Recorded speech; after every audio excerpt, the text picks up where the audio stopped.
ठाकुर जी नारी बना दिए। अब महाराज जी कोई व्यवस्थित श्रृंगार तो हुआ नहीं होगा, होली में कोई व्यवस्थित होता है क्या? गुलाल भी ऐसा लगाया होगा, आंखन में काजल भी ऐसा लगाया हो कि आधे जगन्नाथ दिख रहे हैं। एक आंख में काजल लगायो, एक सखिया की बोली एक में ही रहने दो, दूसरी में मत लगाओ। ठाकुर जी ऐसे लग रहे हैं जैसे मानो एक आंख ही एक है उनकी, बस ऐसे विचित्र से बना दिए। घुटन में लाली माँ लगा दी, बिंदी लगा दिए, केश खोल करके चुनरी उड़ा के पूरे छोरी बनाई दिए। ठाकुर जी हाथ पाम जोड़न लगे, अब तुम्हारे मन की है गई, अब मुझे छोड़ दो। बोले लाला छोड़ दो? बोले हाँ छोड़ दो। बोले ऐसे नहीं छोड़ेंगी? तो बोले कैसे छोड़ोगे? नारायण करताल बजावे, नारायण करताल बजावे। अरे नाचो प्यारे रसिया, नाचो प्यारे रसिया, अरे नाचो भोरे रसिया, नाचो भोरे रसिया, अरे नाचो हरी रसिया, अरे नाचो प्यारे रसिया, नाचो प्यारे रसिया। सब गोपियां करताल बजा रही हो, ठाकुर जी को घेर के बीच में कह रही है नाचो हमारे बीच, ताली बजाओ जोर से। अरे नाचो प्यारे रसिया, नाचो प्यारे रसिया, अरे होरी के रसिया, होरी के रसिया, नाचो प्यारे रसिया, नाचो प्यारे रसिया, होरी के रसिया, होरी के रसिया, अरे नाचो प्यारे रसिया, नाचो प्यारे रसिया, होरी के रसिया, होरी के रसिया, नाचो प्यारे रसिया, नाचो प्यारे रसिया, होरी के रसिया, होरी के रसिया।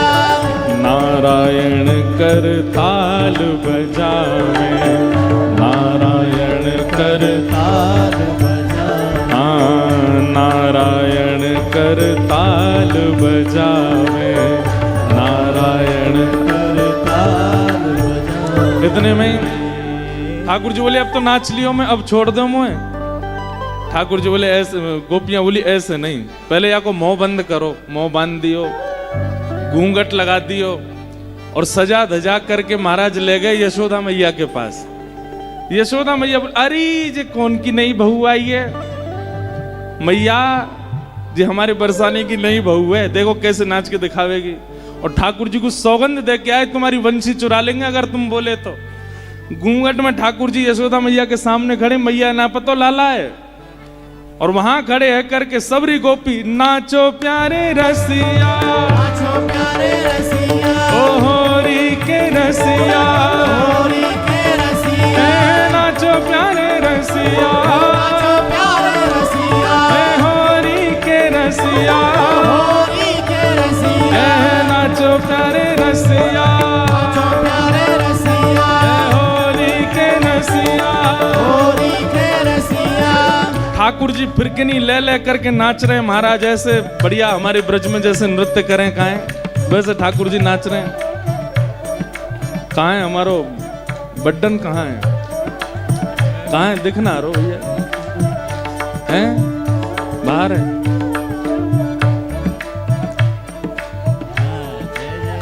आज तो हो रही है लाला, आज तो ऐसे ही उत्सव हो, नेक नेक आ जा, फिर दोबारा चलो नेक नेक, बस यहाँ व्यास मंच के सामने सेवा है ये। आज एक बार आ जा, एक बार आ जा, तो बटन भी आ रहा हो, एक बार फिरकनी ले ले बस, आ जा, आओ आओ अभी आओ। देखो ये आए छोटे से ठाकुर जी। ओ भैया, ओ लाला तू काय को बैठो, आ जा जल्दी आ भैया, हाँ न चुनरी ओढ़ो।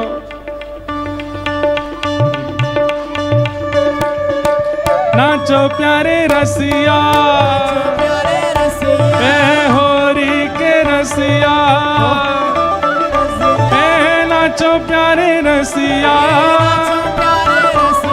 ए होरी के रसिया, ए नाचो प्यारे रसिया, ए होरी के रसिया, ए नाचो प्यारे रसिया, होरी के रसिया, नाचो प्यारे रसिया, नाचो प्यारे रसिया, हे होरी के रसिया, प्यारी श्यामा के रसिया, भुजा उठा के नाचो प्यारे रसिया, नाचो प्यारे रसिया, होरी के रसिया, होया है यशोदा के निकट नचाओ, रिया है यशोदा के निकट नचाओ, होया है यशोदा के निकट नचाओ, रिया है यशोदा के निकट नचाओ, हे रसिया को नार बनाओ, री रसिया को नार बनाओ, जय हो, हाँ रसिया को नार बनाओ, री रसिया को नार बनाओ, री रसिया को। ठाकुर जी ऐसी फिरकनी ले लेकर के नाच रहे। यशोदा मैया बोली भैया ये तो बड़ी सुगड़ है, मैं देख लूं मेरे छोरा के लायक हो तो। यशोदा मैया तो भीतर ते बढ़िया चुनरी लेके आई, दक्षिणा लेके आई। अभी तक ठाकुर जी घूंघट में ही खड़े हैं, गोपी सबरी पकड़े, भेलियो मत बोलियो मत के चुप करन दे। अभी यशोदा मैया आई, आकर के चुनरी उड़ाई, ने एक मुंह दिखाई तो कर दे। ठाकुर जी पकड़ के खड़े, मेरा मुंह मत देखे। और जैसे ही यशोदा मैया ने मुख देखो महाराज, यशोदा मैया तो 2 फीट पीछे जाएगी गिरी। ऐसा बड़ो बड़ो काजर और यहाँ तक लालिमा फैला करके लाला ही नाच रहा है। और जैसे यशोदा में ए निपुते जी कहा कर रहा है तू? अरे मैया मैं तुमको कहा बताऊं, इन सबरी ने पकड़ करके मुझे बांध दियो, मुझ छोरी बनाई दियो, मुझ नचा रही है, होरी खेल रही है। नाचो प्यारे रसिया, नाचो प्यारे रसिया, होरी के रसिया, होरी के रसिया, हाँ कुंवर कन्हैया, हाँ कुंवर कन्हैया, नाचो प्यारे रसिया, होरी के रसिया, ओ रसिया को नार बनाओ, री रसिया को, रसिया को नार बनाओ, रसिया को नार बनाओ, री रसिया को, रसिया को नार बनाओ, री रसिया को, अरे हारे रसिया को, अरे हारे रसिया को, अरे प्यारे रसिया को,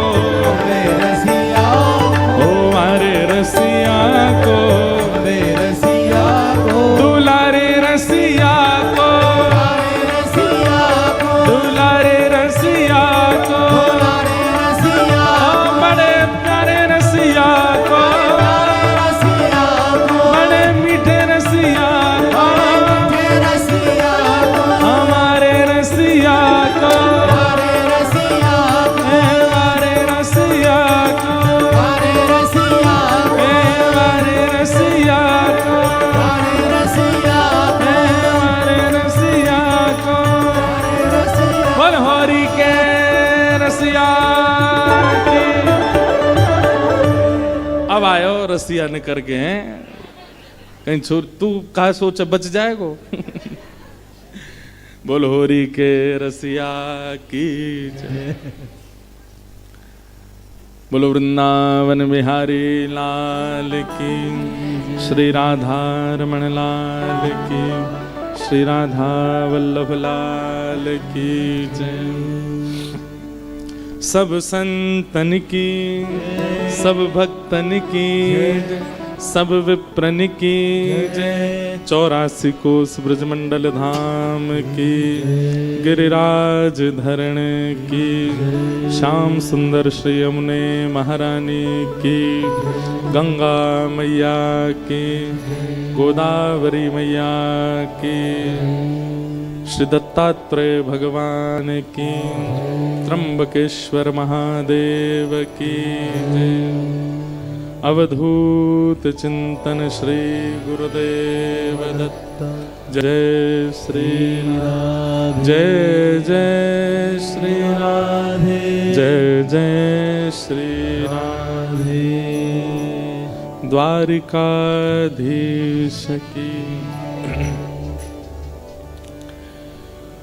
परम मंगल में प्रात प्रकलेश्वर, अकारण करुणा वरुणालय भक्त वांछा कल्पतरु, तड़ित्वित विनिंदित पीतांबरधारी श्री बालकृष्ण प्रभु की महती कृपा अनुकंपा से हम आप सब लोग श्री दत्तधाम गोवर्धन क्षेत्र नासिक में पूज्य महाराज जी की परम चरण सन्निधि में गोदावरी मैया के तट पर दत्त भगवान के आश्रय में बड़े प्रेम और भाव से वृंदावन रसोत्सव श्रवण कर रहे थे। आज जिसका विश्राम दिवस है, एक बात कहें, विश्राम बहुत आवश्यक है। प्रेम में भी, भक्ति में भी, भजन में भी, ज्ञान में भी विश्राम बहुत आवश्यक। विश्राम मतलब वो नहीं जो आप सोच रहे हैं, विश्राम मतलब सब छोड़ दो कुछ दिन के लिए, वो नहीं होता है। विश्राम का मतलब है बाह्य उसका जो क्रिया है वो विश्राम, अब आंतरिक रूप से उसका मनन हो। जैसे भोजन, आपने रोटी पाई, चावल पाए, दाल पाई, सब्जी पाई, ये बाह्य क्रिया तो आप कर रहे थे, पर भोजन जब आप पूर्ण करते हैं उसके बाद विश्राम नहीं होता है, वहां बाह्य क्रिया विश्राम हो जाती। अब भीतर जाकर के समस्त आपके ऑर्गन्स जो हैं, इंद्रियां जो हैं, उसके रस तत्वों को खींचना शुरू करती हैं, उसको पचाना शुरू करती हैं, जिसमें करीब 4 से 5 घंटे का समय लगता है। यदि वो पाचन ना होगा तो बाह्य क्रिया कितनी भी अच्छे से की गई हो, कितने भी अच्छे व्यंजन पाए गए हों, भीतर की क्रिया यदि व्यवस्थित नहीं होगी तो भोजन नहीं पचेगा, अपच होगी और आप बीमार हो जाओगे। आज तक जो चल रहा था ये बाह्य क्रिया चल रही थी। अभी आप अपने घर से आ रहे हैं, बाइक से, गाड़ियों से, ऑटो से, रिक्शा से, जैसे भी आपको साधन मिले, यहाँ आकर के आप 3 बजे से बैठ रहे हैं, पूरी कथा श्रवण कर रहे हैं, उत्सव का आनंद ले रहे हैं, एक एक विषय भाव सुन रहे हैं, संतों के, रसिकों के, वैदिकों के दर्शन कर रहे हैं। ये बाह्य क्रिया अभी आपकी चल रही थी, आज उसका विश्राम। अब कल से इन सप्त दिवस में जो बाह्य क्रिया हुई उसका पाचन प्रारंभ होगा, उसका मनन प्रारंभ होगा, उसका चिंतन प्रारंभ होगा। अभी इस वक्त हमसे लेके पीछे तक यदि सबसे पूछा जाए कि इस उत्सव का विश्राम चाहते हैं तो कोई भी हाँ नहीं बोलेगा।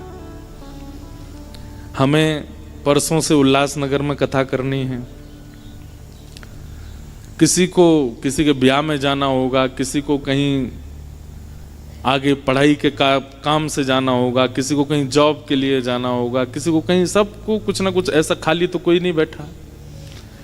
लेकिन हाँ, सेकंड ऑप्शन सबने ले रखा होगा, बाय चांस अगर ये कथा बढ़ती है तो हम सब अपनी क्रियाओं को कुछ ना कुछ करके, क्योंकि बाह्य इस उत्सव में जो आनंद अनुभव किया है हमने, आनंद क्या है? इस समय जो व्यार बह रही है ना हवा की, ये भी श्री कृष्ण है। इस समय जो बूंदें गिर रही हैं वो भी श्री कृष्ण है। इस समय जो धूप का ताप पड़ रहा है वो भी श्री कृष्ण है। इस समय जो जलपान हम कर रहे हैं, रोटी पा रहे हैं, चावल पा रहे हैं, वो भी श्री कृष्ण है। सब कृष्णमय हो जाता है, तब सुख नहीं आनंद का अनुभव होता है। आनंद जब आता है तो अनिद्रा भी सुख देती है। आनंद जब आता है तो बहु परिश्रम भी सुख देता है। रोज गोदावरी जी में स्नान करते हैं, लेकिन हम लोगों के लिए नया स्थान है तो हम लोग तैर तैर के स्नान करते हैं। 2 दिन से तो गोदावरी जी का स्वरूप धीमा गया। जब तीव्र था तो खूब कहाँ कहाँ पैरों में लगी है महाराज जी। आज तो पता चला मुझे कि यहाँ लगी हुई है।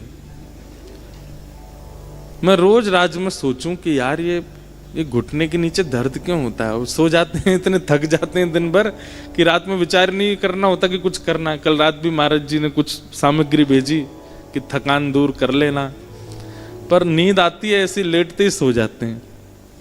सुबह उठ करके उठा नहीं जाए, कभी पाँव से लंगड़ा होता है चलने में, कभी कमर ऐसी, क्योंकि भाई जल में आप इतना उछलोगे, कूदोगे, तैरोगे, भीतर जाओगे, बाहर निकलोगे।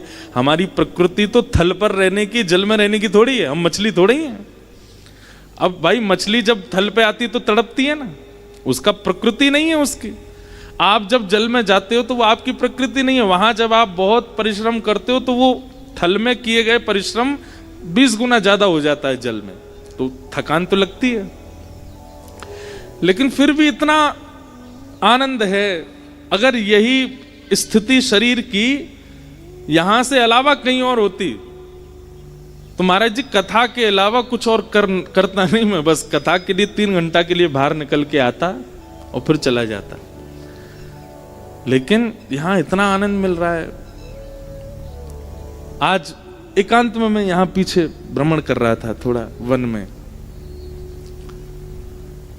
विचार कर रहा था, ये आनंद मिल क्यों रहा है, ऐसा कुछ विशेष क्या है जिसके कारण इतना यहां आकर्षण, इतना यहां ठहराव, इतना यहां। सत्य बताएं तो घर से और संसार के व्यवहारों के फोन भी आते हैं, उठाने का मन भी नहीं होता। करनी पड़ेगी बात, बताना पड़ेगा कुछ, जबरदस्ती बता देता हूं कि मेरे कमरे में नेटवर्क की नहीं है, मैं बात ही नहीं कर सकता। मैंने कहा महाराज जी का दत्त धाम ऐसी जगह भैया यहाँ नेटवर्क नहीं आते। कोई ना कोई बहाना। तो ये संसार से जहां आप कभी बचना नहीं चाहते, वहां सहज ही आपका स्वभाव बन रहा है कि आप संसार के व्यवहार से बच रहे हो। ये कैसे संभव हो सकता है? निश्चित ही या तो हरि या हरिजन जिस भूमि पर विचरण करते हैं या बैठ करके साधन करते हैं और अपनी संपूर्ण साधना का फल उस क्षेत्र को प्रदान कर देते हैं, तभी ऐसा अनुभव होता है।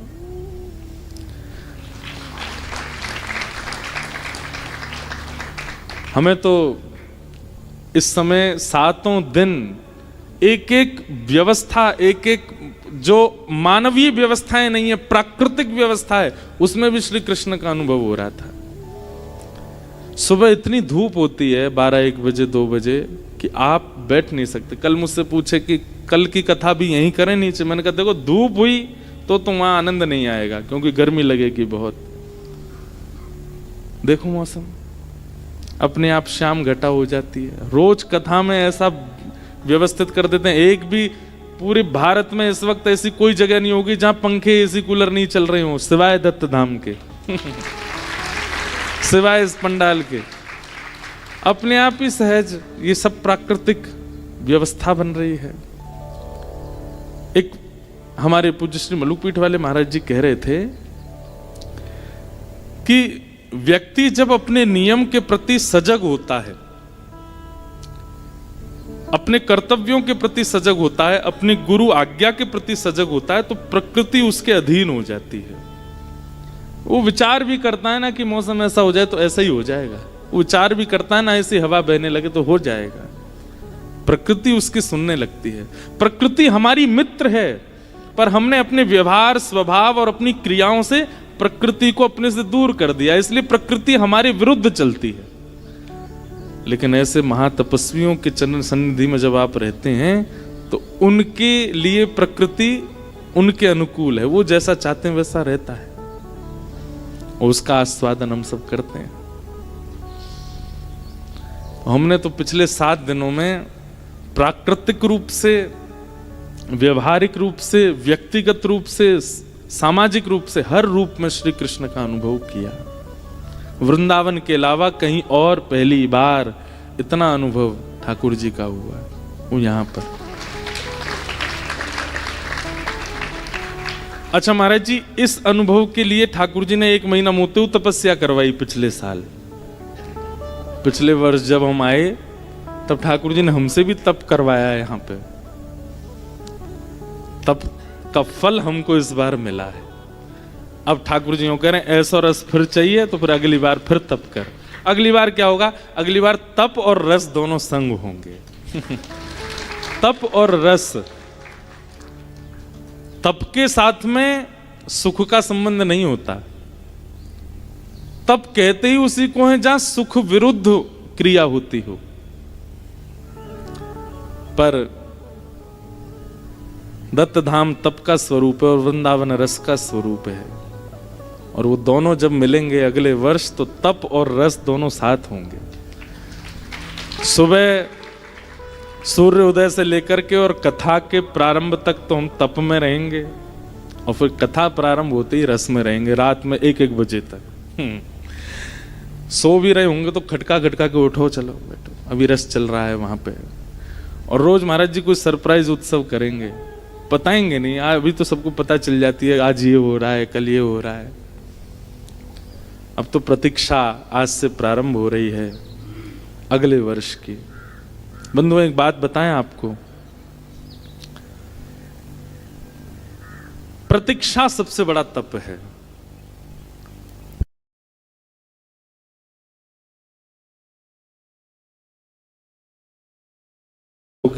और अगले वर्ष 14 अप्रैल से 14 मई तक खूब आनंद होगा, खूब सुख होगा। देखते हैं क्या क्या ठाकुर जी लीला कराएंगे, सब ठाकुर जी पर अर्पित है। आज कथा का विश्राम दिवस है और बहुत ऐसा भाव था कि लीलाएं श्रवण की श्री ठाकुर जी की, किशोरी जी की पिछले 7 दिनों में।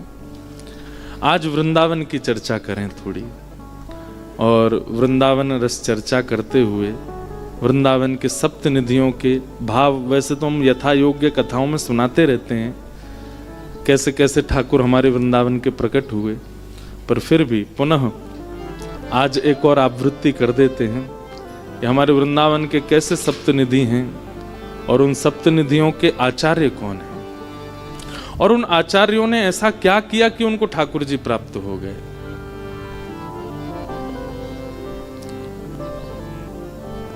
आइए वृंदावन भाव में प्रवेश करते हैं।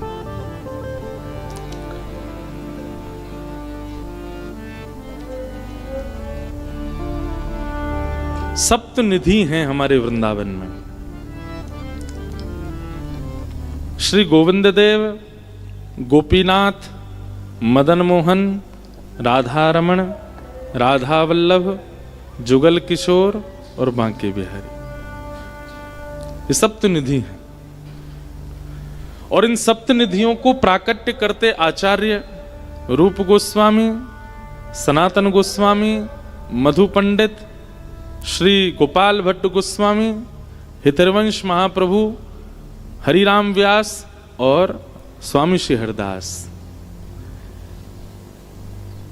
ऐसा क्या है इन 7 आचार्यों की भक्ति में कि इनको ठाकुर जी प्राप्त हो गए। हम भी जाते हैं वृंदावन, आज भी कितने लोग वृंदावन विचरण करते हैं, क्यों प्राप्त नहीं होते ठाकुर जी?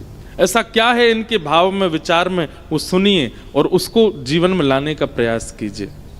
सबसे पहला चरित्र है श्री रूप गोस्वामी। देखो, वृहद स्वरूप है, वृहद चरित्र है, पर हम सूक्ष्म सूक्ष्म मुख्य बातों पर थोड़ा ध्यान देंगे कि ऐसा क्या है उनके व्यवहार, विचार और भजन में कि उनको ठाकुर जी प्राप्त हो गए।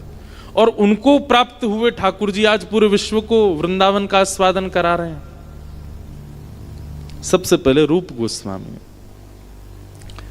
ये रूप सनातन 2 भाई थे बंगाल में, और बड़े धनवान परिवार के आप दोनों बालक थे।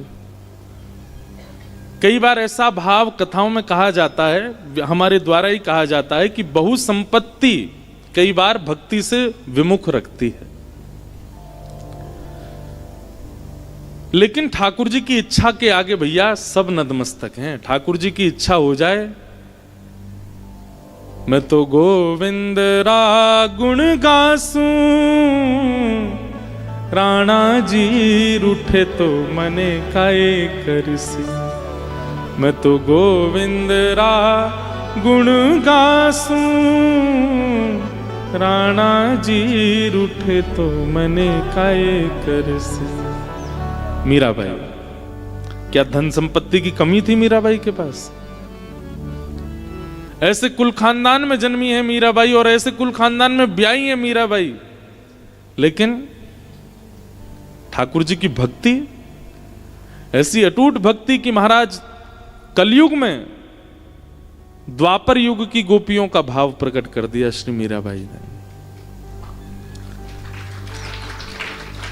तो एक बात हमारी बहुत ध्यान से सुनिए, विपरीत परिस्थिति के कारण अगर आप भक्ति मार्ग पर जुड़े हो तो ये आपने प्रयास किया है, लेकिन सब अनुकूल है और फिर भी आप भक्ति मार्ग में आ गए हो, ये ठाकुर जी की कृपा है। कोई घटना घटी आपके साथ और उस घटना ने आपको ठाकुर जी से जोड़ा, तो इसमें कहीं ना कहीं आपका प्रारब्ध और आपका भाव विद्यमान है, लेकिन सब कुछ था जीवन में।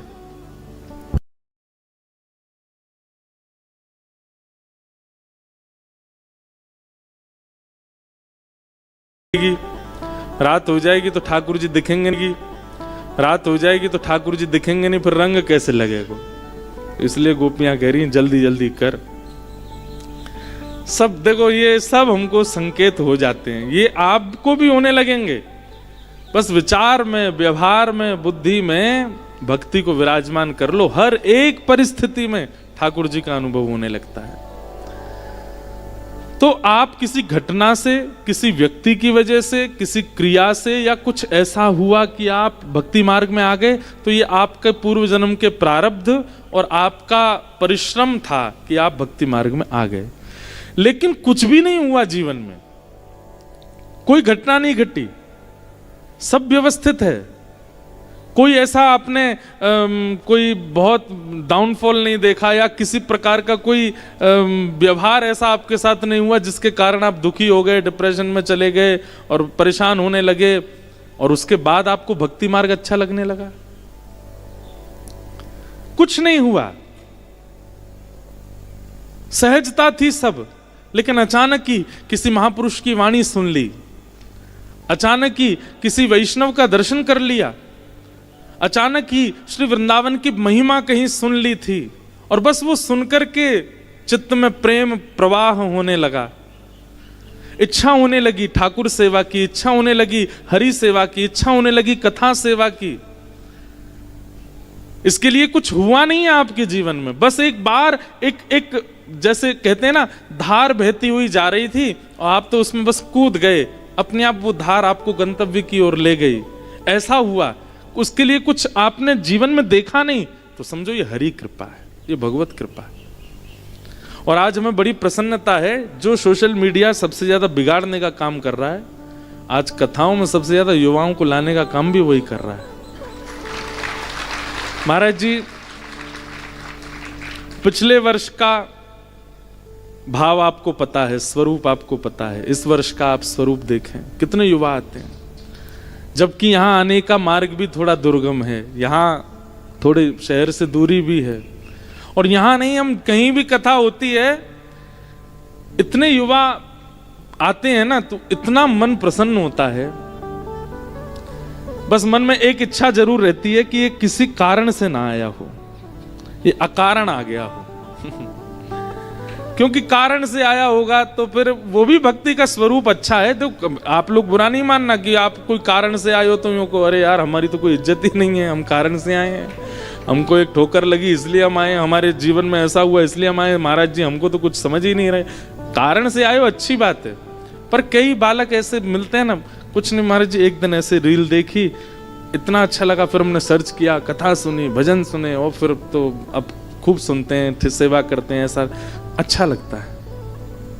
आप अकारण ही किसी भगवत वाणी से इतने आकृष्ट हो गए कि अब कथा प्रिय लगती है, अब सत्संग प्रिय लगता है, अब यहां नृत्य करना अच्छा लगता है, वैरागण भेष धारण करना अच्छा लगता है, भगवत सन्निधि में रहना अच्छा लगता है, प्रसाद पाना अच्छा लगता है, नीचे जमीन पर बैठना, दंडवत प्रणाम करना अच्छा लगता है।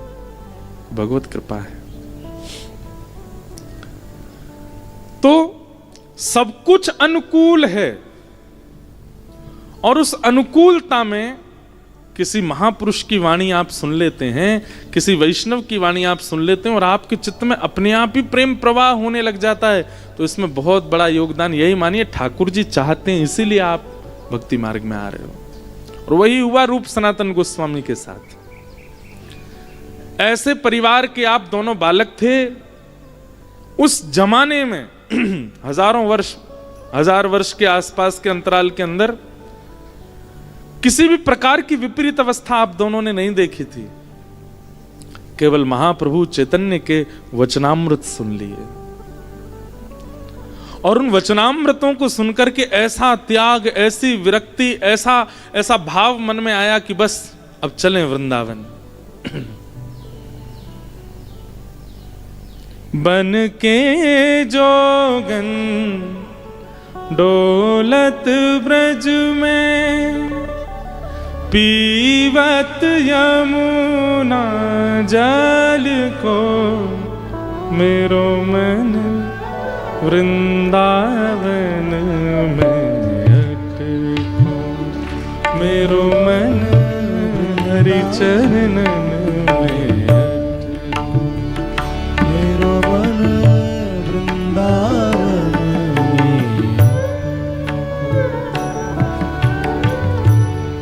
बन के जोगन डोलत ब्रज में, बन के जोगन डोलत ब्रज में, बन के जोगन डोलत ब्रज में, बन के जोगन डोलत ब्रज में, पीवत यमुना जल को, मेरो मन वृंदावन में अटको, मेरो मन वृंदावन में अटको।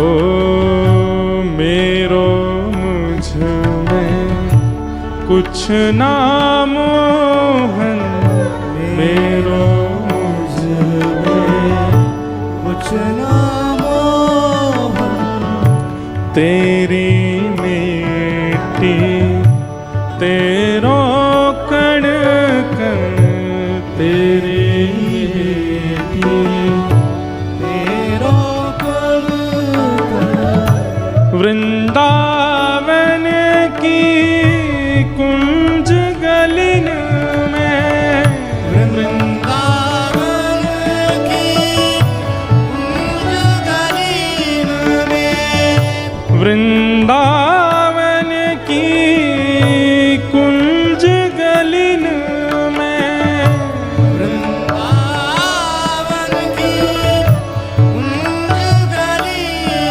में, मिल जाओ प्रभु मुझको, मेरो मन वृंदावन में अटको, मेरो मन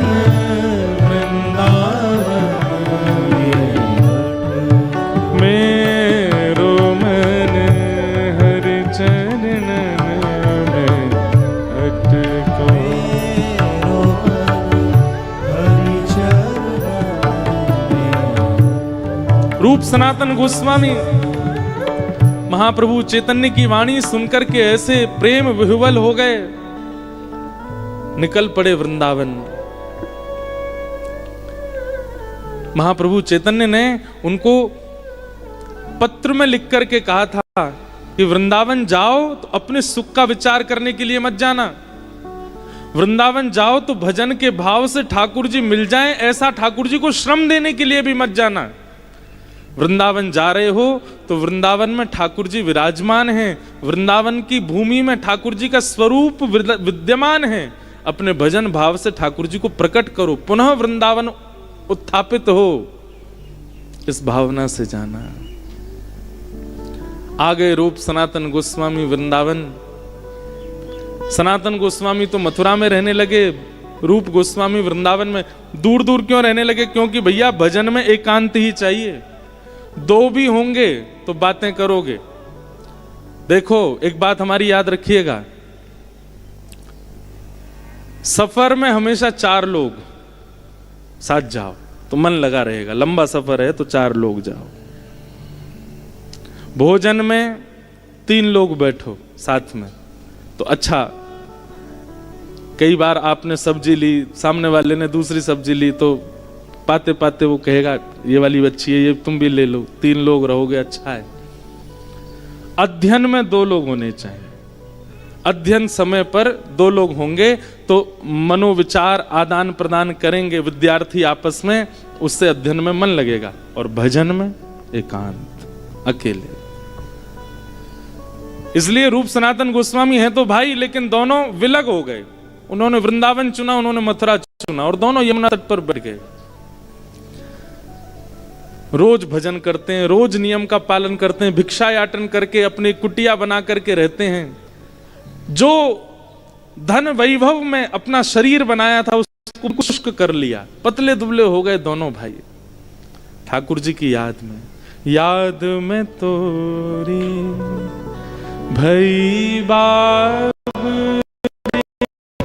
सुध लो मोरी कुंज बिहारी, याद में तोरी भई बाबरी सुध लो मोरी कुंज बिहारी। गाइए, याद में तोरी भई बाबरी सुध लो मोरी कुंज बिहारी, याद में तोरी भई बाबरी सुध लो मोरी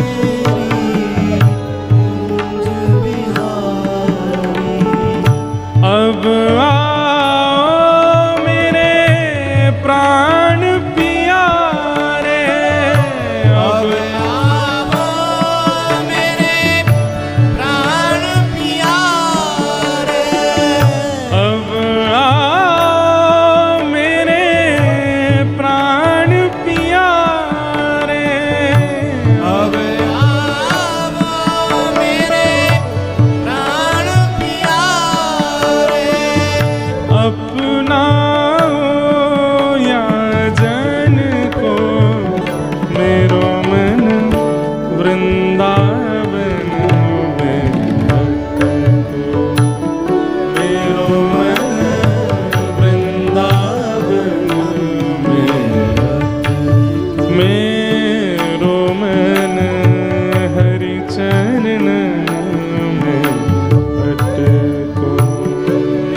सनातन गोस्वामी।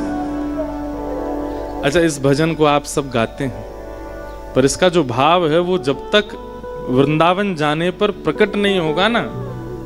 जो पंक्ति में इसमें भाव कहे गए, वृंदावन रहवे वारे सबरे आचार्य ने इस भाव का पालन किया। जोगन का मतलब क्या होता है? जोगन का मतलब हम एक प्रकार से जैसे पुरुषों को विरक्त रूप में देखते हैं, ऐसे ही माताओं को विरक्त भाव में देखते हैं, तो उनको हम जोगन बोल देते हैं। लेकिन एक प्रकार से शरीर विरक्त हो वो जोगन नहीं है, इंद्रियां विरक्त हो।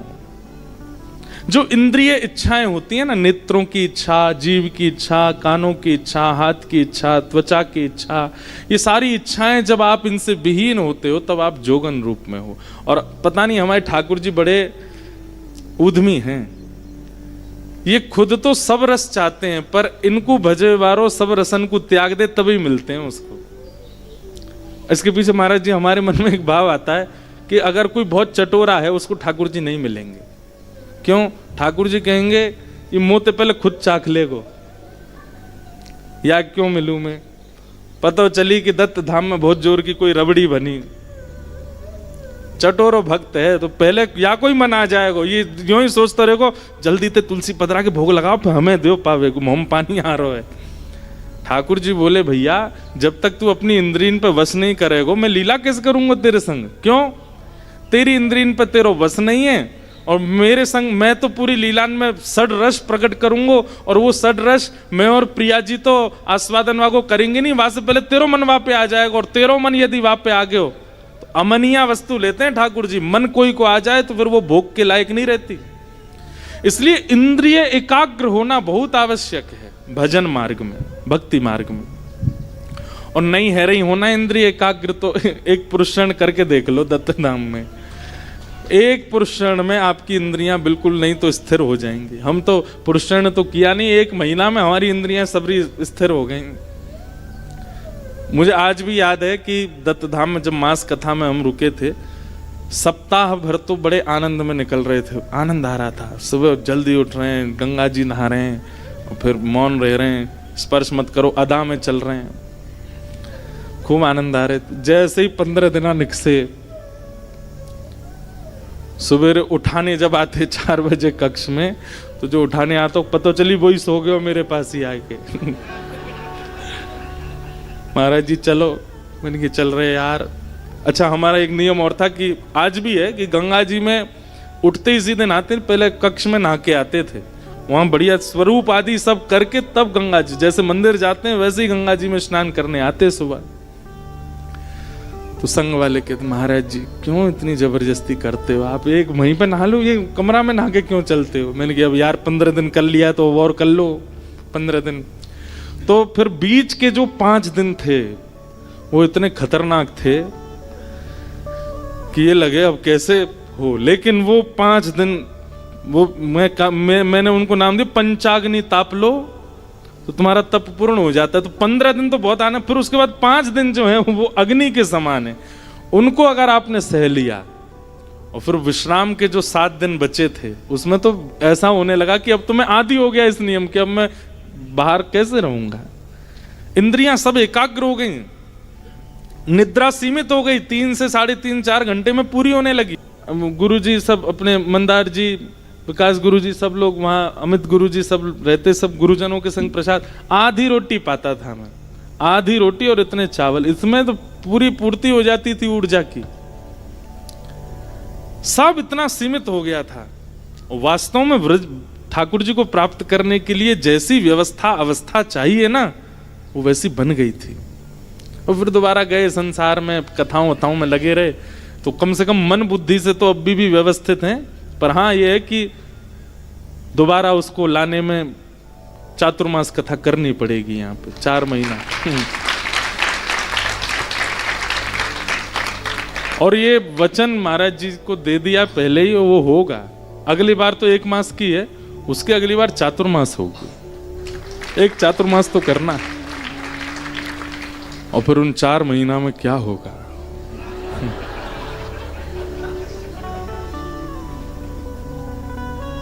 कितने भागेंगे, कितने बचेंगे हमारे संग के परिकर के सब पहले कहते हैं महाराज जी आपको तो, आप तो अकेले हो, पर भाई चातुर्मास तक तो हम भी दुकेले होते हो ही जाएंगे तो विषय पे आओ भाई, क्या कह रहे थे हम? हाँ, जो इंद्रिय आसक्तियां हैं उनका सम होना बहुत आवश्यक है वृंदावन प्राप्ति के लिए, ब्रज प्राप्ति के लिए। और ये केवल वृंदावन के लिए नहीं है, आप यदि वैदिक हैं वहां पर भी आपकी इंद्रिय वशीकरण होना बहुत आवश्यक है। आप यदि ज्ञान मार्ग के उपासक हैं तो भी आपकी इंद्रियों का एकाग्र होना आवश्यक है। आप वैराग्य मार्ग के उपासक हैं तो बहुत ही आवश्यक है। भक्ति मार्ग में भी आपकी इंद्रियों का एकाग्र होना बहुत जरूरी है। रूप सनातन गोस्वामी विरह आतुर हो गए। रूप गोस्वामी भजन करते करते अब अपने ऊपर संशय करने लगे। वो संशय कैसा होने लगा कि मेरे भजन में ही शायद कोई कमी रह रही है, मेरे ही भाव में कोई कमी रह रही जो ठाकुर जी मुझे मिल नहीं रहे। मैं वृंदावन आ गया फिर भी मुझे ठाकुर जी प्राप्त नहीं हो रहे हैं। अब आओ मेरे प्राण प्यारे, अपना या जन को मेरो मन वृंदावन में। एक बात सुनिएगा, बिना साधन किए पहले ही हम लोग ये बात कहने लग जाते हैं कि ठाकुर जी अब कब मिलोगे, इतने दिन तो हो गए। क्या किया क्या है आपने? मीराबाई ने पूरा जीवन व्यतीत किया और अपने अंतिम पद में जब मीराबाई द्वारिकाधीश के सामने खड़ी होती हैं, वो विषय इतना मुझे कभी कभी इतना स्पर्श कर जाता है मीराबाई का। जीवन भर मीराबाई ने रूप का गुणगान किया, स्वरूप का गुणगान किया, अपनी वेदना का गुणगान किया, लेकिन ठाकुर जी को ऐसे नहीं कहा कि ठाकुर जी मैं इतना भजन करती हूं, कृपा कब करोगे। ये शिकायत कभी नहीं की मीराबाई ने। कब की? अंत में, जब ठाकुर जी मिले, जब अपना पूरा जीवन व्यतीत कर दिया ठाकुर जी के लिए। और जब कथा ऐसी है कि मेवाड़ में अकाल पड़ने लगा था, जहां मीराबाई का ब्याह हुआ था वहां अकाल पड़ने लगा, तो बड़े बड़े संतों को बुलाया, वैदिकों को बुलाया। उन्होंने जाकर के राजा से कहा, बोले कि इस भूमि को वैष्णव अपराध लगा है इसलिए अकाल पड़ रहा है। परम वैष्णवा मीराबाई का यहां अपमान हुआ है, इसलिए इस भूमि ने अपने समस्त उपजाऊ तत्वों को नष्ट कर दिया है। जब तक मीराबाई यहां नहीं आएंगी तब तक ये भूमि कोई भी सामग्री प्रकट नहीं करेगी। तब वहां के राजा ने ब्राह्मणों को भेजा, मीराबाई को खोजो, कहां है? बोले द्वारिका में है। आधे से ज्यादा जीवन व्यतीत कर चुकी है मीराबाई ठाकुर जी के लिए। अब बस प्रतीक्षा करनी है कितनी। उस घड़ी में ब्राह्मण आए और द्वारिका में आके अनशन व्रत पे बैठ गए कि हमारे साथ वापस मेवाड़ चलो। मीराबाई बोली, मैं सब छोड़ करके इसलिए तो नहीं आई हूं कि वापस जाऊं। तो ब्राह्मण बोले, हमारी हत्या का आपको व्रत में मारे गए तो चलो हमारे साथ। तो मीराबाई मन में विचार करने लगी, क्या करूं, ब्राह्मणों को कष्ट भी नहीं देना है और मुझे जाना भी नहीं है अब यहां से। अब ठाकुर जी कुछ ही दूर रह गए मुझसे। पूरा जीवन अपने व्यवस्थित कर दिया था ठाकुर जी के लिए। उस काल में ठाकुर जी परीक्षा ले रहे हैं। अब मीराबाई ये सोच रही है कि मैं अपनी भक्ति का विचार करूं कि मेवाड़ में इतने लोग जो भुखमरी से मारे जा रहे हैं और ये सब ब्राह्मण जो अनशन पर बैठे, इनका विचार करूं। तब मीराबाई उन ब्राह्मणों से कहती हैं कि मैं ठाकुर जी से आज्ञा ले लूं। ठाकुर जी अगर मुझे आज्ञा दे देंगे कि तुम जाओ तो मैं तुरंत चल दूंगी। एक बार मुझे ठाकुर जी से पूछने दो। बोले कब पूछोगे? बोले कल द्वारिकाधीश की मंगला आरती में आप सब आ जाना, वहीं ठाकुर जी से आज्ञा लेंगे। बोले हमें कैसे पता चलेगा ठाकुर जी क्या बोले? बोले कुछ ना कुछ संकेत ठाकुर जी करेंगे।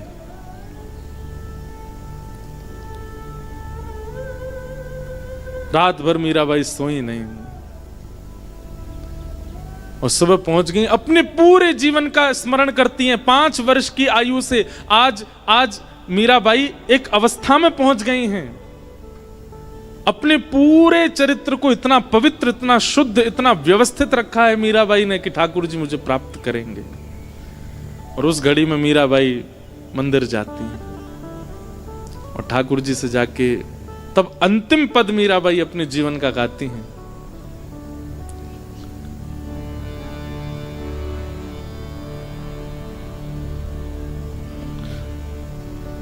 हरि जी सुध ज्यों जानो सो लीजो, हरि जी सुध ज्यों जानो सो लीजो, हरि जी सुध ज्यों जानो सो लीजो, हरि जी सुध ज्यों जानो तो लीजो। हे हरि, मैं तो अपना पूरा जीवन आपको प्रदान कर चुकी हूं। अब आपके चरण में खड़ी हूं। अब आपके ऊपर है, आप जैसे चाहो वैसे मेरी सुध लो। मुझे बताइए कि अब मैं क्या करूं, मुझे वापस जाना चाहिए कि नहीं, रुक जाना चाहिए, क्या करूं मुझे बताइए। और तब मीराबाई अपने पद की अंतिम पंक्ति में गाती हैं, हरि जी मिल बिछुड़न मत दीजिए। अब मैं बहुत समीप आ चुकी हूं आपके, अब मेरे जीवन का ये अंतिम समय चल रहा है, मैं इतना सब कुछ त्याग करके आपके पास आ चुकी हूं, अब मुझे वापस जाने के लिए ये सब ये आप नाटक मत करवाइए कि मेवाड़ में वहां पर आपने भुखमरी कर दी, ब्राह्मणों को अनशन पर, ऐसा मत कीजिए नाथ। मिल बिछुड़न मत दीजिए।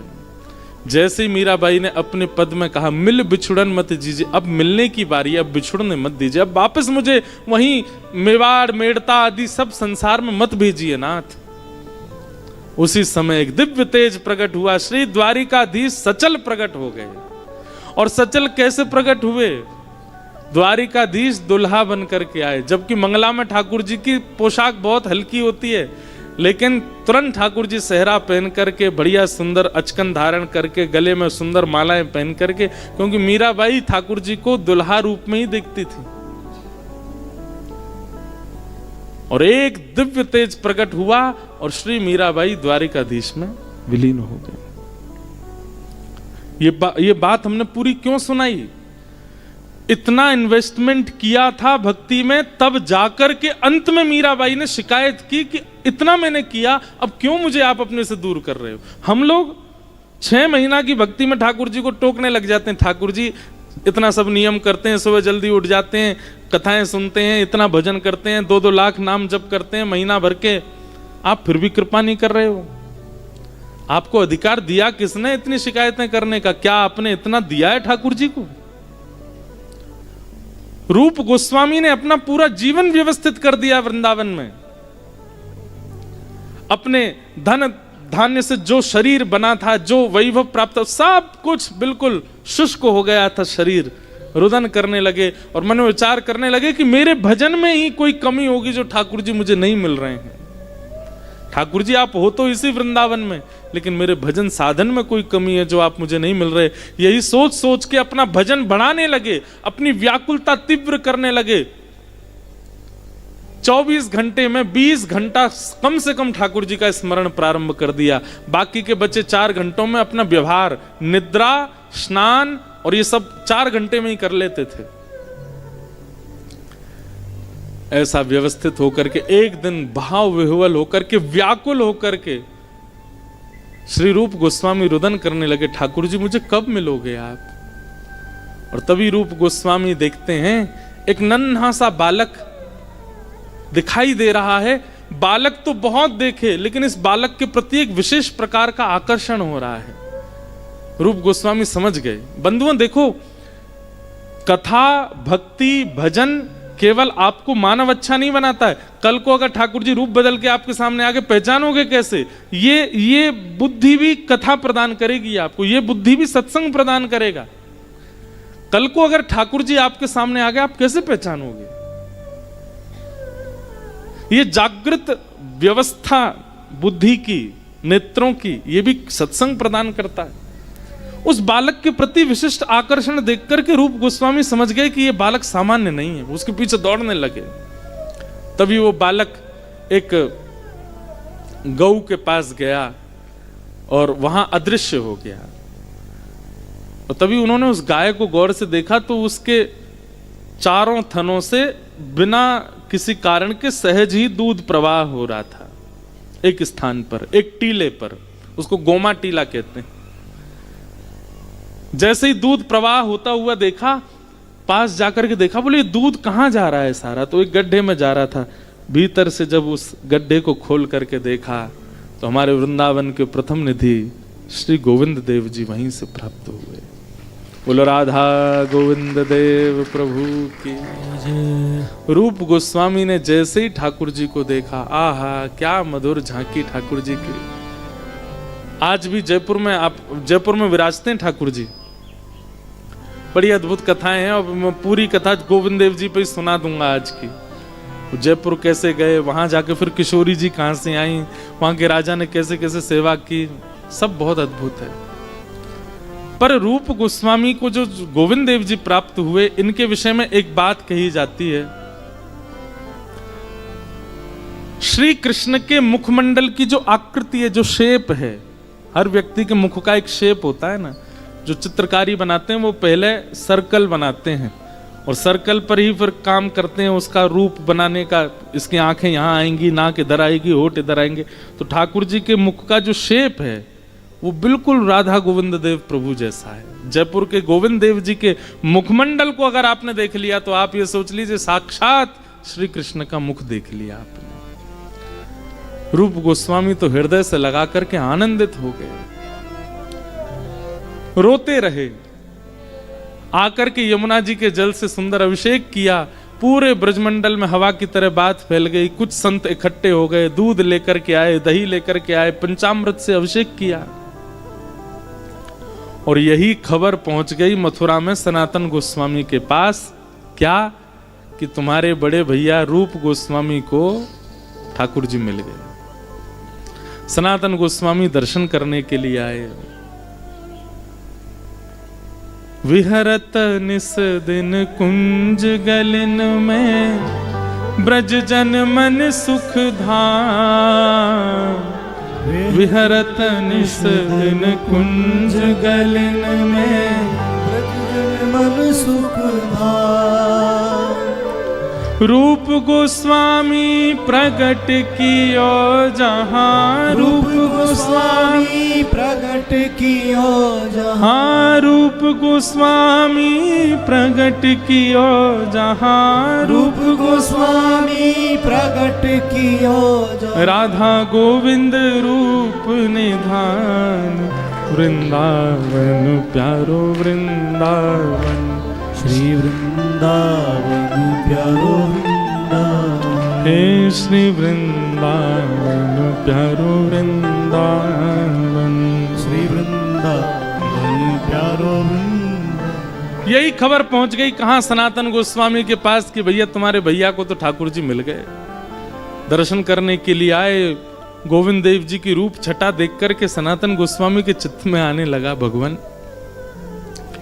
भैया को मिल गए, हमें कब मिलोगे आप? मानो ठाकुर जी ने इशारा किया हो कि जल्दी मिलेंगे और प्रतीक्षा करो। सनातन गोस्वामी आकर के अपना भजन भाव बढ़ाने लगे। इन्होंने भी रूप गोस्वामी की तरह 24 घंटे में 20 घंटा भजन प्रारंभ कर दिया, 4 घंटे में सारा व्यवहार। अब देखिए, संसारी व्यक्ति 4 घंटे में सारा व्यवहार करेगा ना तो उसका शरीर अस्वस्थ हो जाएगा, उसका शरीर बीमार हो जाएगा और बहुत सी चीजें उसकी बिगड़ जाएंगी। क्यों? क्योंकि संसार उसके चित्त में है। अगर संसार के प्रतिकूल वो अपना नियम करेगा तो उसको बीमारी का सामना करना पड़ेगा। लेकिन चित्त में चाह केवल भगवत प्राप्ति की है तो आप संसार के विपरीत व्यवहार करोगे तो आपको कुछ नहीं होगा। हमने अनुभव किया है ये। हमारे ब्रज के ऐसे ऐसे महापुरुष, अस्वस्थ अवस्था ऐसी है उनकी कि अगर वो अस्वस्थता हमारे जीवन में आ जाए तो हम तो सहन ही नहीं कर पाएंगे, लेकिन वो फिर भी इतने आनंद में है। क्यों? क्योंकि उनका उद्देश्य भोग भोगना नहीं है, भगवत प्राप्ति है। इसलिए शरीर की अव्यवस्था उनको विचलित नहीं करती। पढ़ने वाला बालक होता है ना, उसको कैसा भी कमरा मिल जाए, कैसा भी बिस्तर मिल जाए, कैसा भी आसन मिल जाए, कैसी भी व्यवस्था मिल जाए, उसका उद्देश्य पढ़ना है, इसलिए वो हर स्थिति में पढ़ लेता है। और जिन बालकों का उद्देश्य पढ़ना नहीं होता वो बड़े बड़े शहरों में चले जाते हैं, माता पिता के पैसे खर्च करा करके भी बिगड़ ही जाते हैं, फिर भी कुछ नहीं बन पाते। ऐसे ही उद्देश्य यदि भगवत प्राप्ति होता है ना, अरे सुनो, अब तुम पढ़ाई वाली बात पे तो इतनी तुम्हारी रुचि बनी नहीं। और दूसरी बात बताऊं, जब एक को किसी से प्रेम हो जाता है ना, वो फिर धूप का भी विचार नहीं करता, ताप का भी विचार नहीं करता, वर्षा का भी विचार नहीं करता। उसकी होने वाली पत्नी, होने वाली विवाह से पहले खीर बनावे और चीनी डालनी भूल जाए, और कैसी बनी है, क्या कितना अच्छा बना है। अच्छा, ये केवल वो बोल नहीं रहा है, वास्तव में उसकी जिह्वा में इतना रस प्रकट हो जाता है कि मेरी प्रियसी ने बनाया है, इसलिए उसको इतना स्वाद आता है उसमें, वो उसको चखने में उसको फिर वो आनंदी। वो बात अलग है कि 4 साल बाद ब्याह के वो बनाए खीर, क्या बनाया इसमें तुमने, क्या डाल दिया, ये तुम्हें कुछ आता नहीं है यार, तुम क्यों बनाती हो, वो फिर बात, ये तो होता ही है, क्योंकि अति सामीप्य में प्रेम घटता है। ये तो शास्त्रीय नियम है, अति दूरात अति सामीप्य, इन 2 स्थिति में प्रेम घटता है। क्योंकि प्रियसी को प्राप्त करना है, इसके उसके द्वारा व्यवस्थित किए गई सामग्री वो चाहे जैसी बनी हो आपको स्वादिष्ट ही लगती है, आपकी जीव को उसमें रस ही लगता है, क्योंकि आप उसको प्राप्त करना चाहते हो। ठीक वैसे ही भगवत प्राप्ति की भावना आती है ना, तो फिर संसार की विपरीतता, शरीर की अस्वस्थता, रस में कुछ अपरस होना, इन सब में आप विचलित नहीं होते, क्योंकि आपका उद्देश्य वो है ही नहीं है रोटी अच्छी बने, दाल अच्छी बने, भोजन अच्छा बने, कपड़े अच्छे हो, निद्रा अच्छी हो, रूम अच्छा हो, गद्दा अच्छा हो, तकिया अच्छी हो, एसी बढ़िया हो, ये सारी आपकी इच्छा ही नहीं है। आपका उद्देश्य तो भगवत प्राप्ति है, तो फिर आप इन सब व्यवस्थाओं में विचलित नहीं होते। संतों को देख के जो आपके चित्त में आश्चर्य प्रकट होता है ना, ये ऐसे कैसे रह लेते हैं। हमारे महाराज जी कितने वर्षों से मौन है,